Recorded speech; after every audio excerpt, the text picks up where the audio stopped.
Rritja e çmimit të naftës ka sjellë prej disa ditësh reduktimin e thuajse të gjitha shërbimeve interurbane në Berat. Në të vetmin terminal të qytetit, autobusët e linjave të Tiranës, Durrësit, Vlorës, Kuçovës e të tjerë rrinë në radhë për pasagjerë, por shumica e tyre nuk nisen në destinacion pasi janë bosh.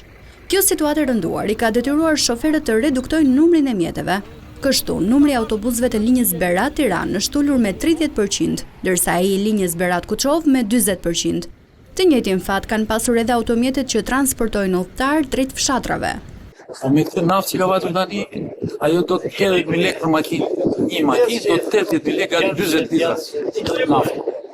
Tani ku vinë ta njerëz, me çfarë do vinë? Me gjysmë ore sa jemi në stacion. Prandaj, mundësia shteti të na ndihmojë.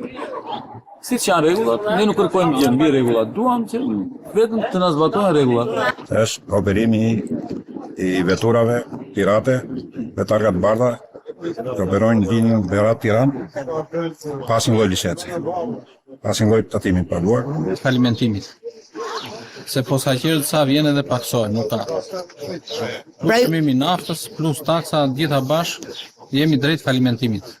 Sipas tyre ata po penalizohen edhe nga linjat e Skraparit dhe Poliçanit që shkojnë në Tiranë dhe Durrës, pasi ato nuk duhet të ndalojnë në asnjë pikë në qytet, por duhet të kalojnë vetëm tranzit.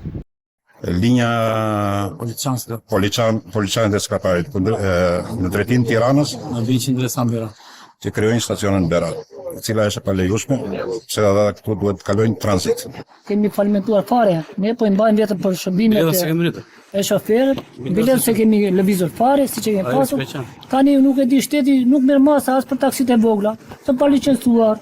Janë të tëra, janë, po themu, ne vemi Kuçovë, ai vjen në Tirana, vim bosh, ai ndalon sipas shefit. Shoqëritë e transportit të udhëtarëve të çdo linje interurbane i kërkojnë autoriteteve të marrin masa për rimbursimin e naftës dhe njëkohësisht i kërkojnë bashkisë të ndëshkojë sipas ligjit linjat që operojnë në mënyrë jo të rregullt.